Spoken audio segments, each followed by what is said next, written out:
Hey guys, I hope everyone had a good break. Let's get to the new stuff. Our new mission for Recess is to return the kids to learning in the best state possible. This has evolved so much. We're now a full service lunch recess support system. And the reason we're kind of going with this is we come in and we work with the kinder when they're eating, and then we reposition into the door, and then we're working with them to get out there safely, and then we're working the belly, and then we stay with the kids until it's no longer like we take a couple kids over here, play a game, and someone else is doing all the organizational work. We're doing the organizational work. We're doing the down and dirty work. So we've now kind of I've got to kind of frame it. So our mission is we're working with those kids throughout the whole lunch recess process, and it's our job to keep them in the best state and return them in the best state for learning as we can. For now, let's just let that linger. All right. The next item is I want to get on the same page with how recess went. Let's say we talk after recess and I'm like, hey, how'd recess go? And one person says, well, it was horrible because the kids ran ahead of me. Well, the kids always run ahead of you. It was totally bad because there was almost one fight. Well, was there a fight? No, there wasn't. So everything else was okay? Okay, cool. So let's get on the same page for like what the criteria for a good or bad recess from our point of view is. And I've got 3 of them. The first one, was it safe? Was recess safe? And what I mean by safe is pretty serious injuries. Did the kid fall down and bleed out of his head? Was there an aggressive fight? I look at, Band-Aids and bloody noses as, okay, it's not that big of a deal. Was it safe? Was there any kind of major safety issue that happened? The second was, did we as a crew use our human resources well? And the reason I put that in there is that's all we can really do. That's all we can do is we can kind of spread out, provide support and coverage into each area, try to be one step ahead of their problems, work together as a unit, kind of be in that kind of dance with each other. Did we do that well? And the third is, did the kids' energy levels stay within the framework of that kind of healthy recess energy? Sometimes when the recess energy is just like crazy, it's like this warfare and they're running and colliding, you're just like, whoa, what's going on? Did the kids' energy stay within kind of healthy jump rope, healthy socializing, healthy laughing, healthy kind of movement and running around a little bit, healthy kind of free kick soccer?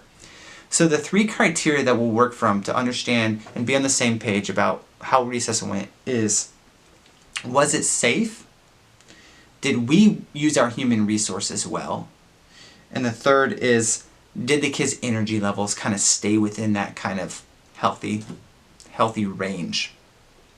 All right, the next item is that recess is now a balance between functionality for the school and your development. That's what I'm focusing on. Functionality for the school, get those kids back to learning, you growing and developing.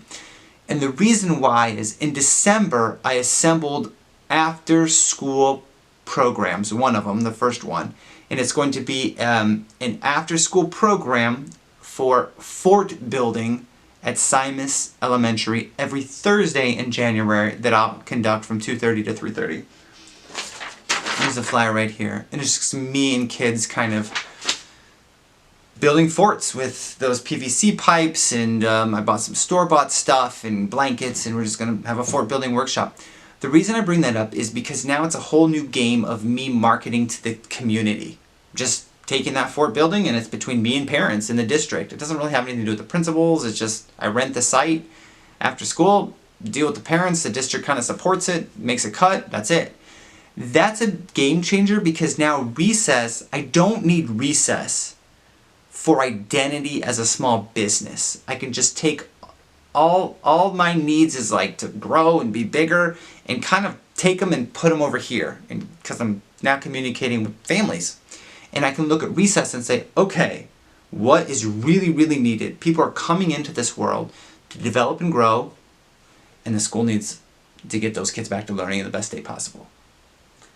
So what I want you to do is I want you to I've got 5 lanes identified here. And I want you to kind of like look at these 5 lanes and kind of decide on where you're at.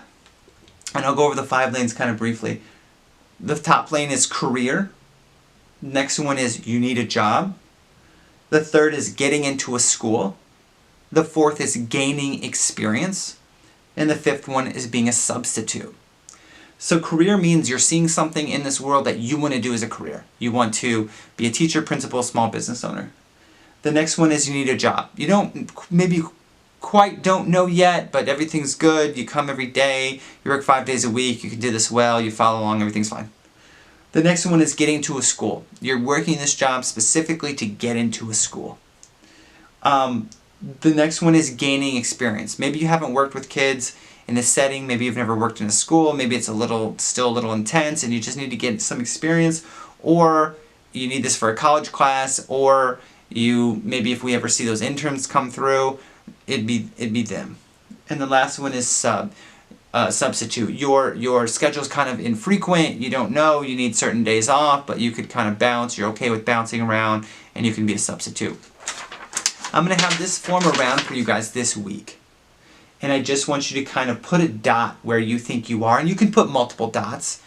And the first way I'll use this is to kind of like see if my point of view of your lane or your path of this job is the same as yours. Then we can start to kind of like group you together with people who are in the same kind of lane or path, even if you're not at the same school, and kind of work and grow at the same pace as that person. I don't know if this will help, but this is kind of what we are as a business. Down here it's kind of like constant development and creating things, and from that comes programs, internal and external programs, and the programs that kind of make money are obviously Recess and now the after school programs. But within Recess, the guts of that program is your development and just the school's functionality. So maybe this will kind of help a little bit with kind of your lanes. I'll have this around this week. This week, this is an 2023 Arizona State withholding form. I guess it changed, so I just need you to fill it out again. And then it says, Arizona tax rates have decreased. As a result, we're revising withholding percentages and are requiring taxpayers to complete a new form. So I have this with this week, and you can just fill them out. And I'll leave them around with your names on them. Okay, things coming down the pike for 2023. I'm going to use a word intentionally. It's called practice. So the right kind of learning is practice. Not necessarily always education, although that's important. Not even just kind of like learning a new training protocol, just practicing it. And as I start to understand your lanes, then I can group you together with other people and we can just learn and practice. We didn't meet a lot last semester because it felt like that we were still kind of in that hangover stage from the year prior. And sometimes like the small business cycles don't always match up with the school's calendar cycle. But in this case it does. Like we're starting with a lot of stuff in the works in January, and of course it's a new semester. We'll see that in 2023. And then another thing I'm working on is 2023 is kind of programmatizing each recess. And what that means is kind of identifying the setting of each part of recess, like right when we arrive. What's the setting? Well, the kinders are eating. What should we be doing? What problems can be happening? How can we do this in the best way? The next setting is we go to the door, and then we're standing in a leadership position, and then the kids come. The next little setting is we're walking them outside. What should we be doing? What can happen? How can we address those problems? Then we go outside and work the belly of recess. What happens? What should we be doing? What can happen? What can we do? Where should the other person be? How can we help? So almost like a script. And I'm kind of working on that. I've got one started. This is the one for Camel View that I've kind of started. But that may take me a little more time, but that's definitely coming down the pike to kind of know, to get everyone on the same page. Like, if we had this and we can kind of work off this, then a new person comes in and I could train them to kind of know this script before they even get to the site. So in 2023, practice programmatizing recess. So another thing for 2023 is wage increases. Wage increases are built into my relationship with the school for the next 2.5 years. So once I kind of understand your lane and we can kind of get you grouped in that lane and understand the learning and development of that lane, then it's going to be easier to kind of understand how your wages increase. I think that's about it that I have, guys. Let's hit January off and running. We're going to be overstaffed. Hope everyone had a good break. Safe, healthy stuff going on. So I'll see you guys soon, and thank you.